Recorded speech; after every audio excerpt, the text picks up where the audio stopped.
Hey, Dimitri.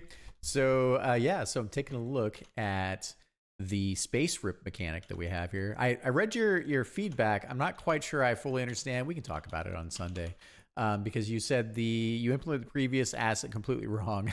It's called underscore transition to be a transition from frame between hint and active. So I think we have it all sorted out now. But yeah, let's take a look at this thing. So a couple bits, and I know you're burned out on animation this week. So a couple bits of feedback. So one is we need to do better on the crackling. I mean, the edge needs to let's take a look here.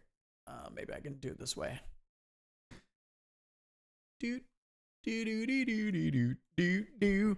Yeah. So what I'm imagining, right, is this whole edge is crackling energy wise. Yeah, energy wise, right? And I think we can have these little bursts that you have that are kind of popping off.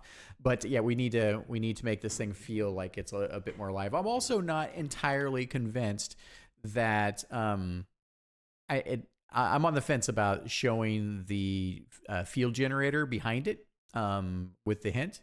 But yeah, we can go with it. But also, we have this weird oblong cycle on the animation. It's not fully smooth. It feels like it rotates and pulls just for a little bit. It has this weird lurching momentum, which may be triggering some of my OCD. And then when we do the transition, so the transition is getting there. So that's good. I think we're going to need to work on what that looks like. But I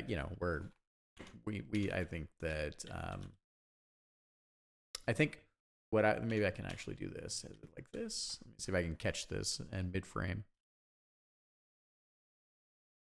So kind of what I'm imagining here is and it could be that we close the rift a little bit more. So I'm just worried about the overall amount of visual real estate these things take up. Again, my version is or the version we put into the engine for the hint is going to be more transparent. So it won't catch your eye as much because then when you kill all the enemies that make the rift appear or transform from the hint to the space rip generator field, that will then of course be vibrant and bright.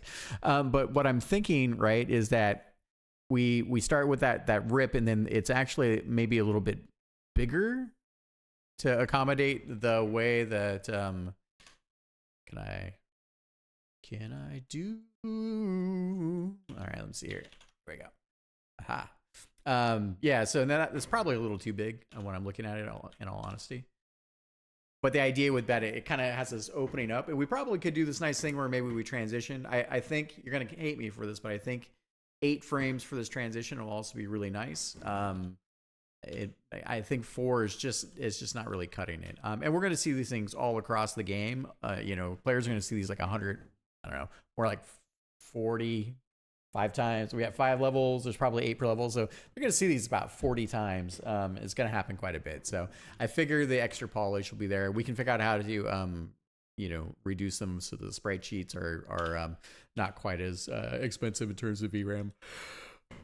But I think that's it. So let's see. Yeah. So just as a recap, what's up?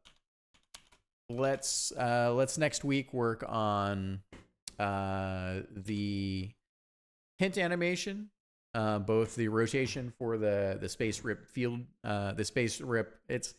What are these things? These are like there's space rip dimensional creators. They basically summon monsters, right?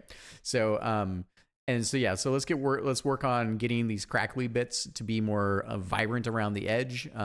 Work on the rotation bit, and then we can take a swing at the transition and have that transition be I think 8 frames, and we'll because we'll increase the frames, we can also increase the speed at which they animate. So it'll be a nice little I think animation that'll feel pretty good. Very similar to when we're looking at this guy here with the auto weapon, how that opens up. Feels really nice. Yeah.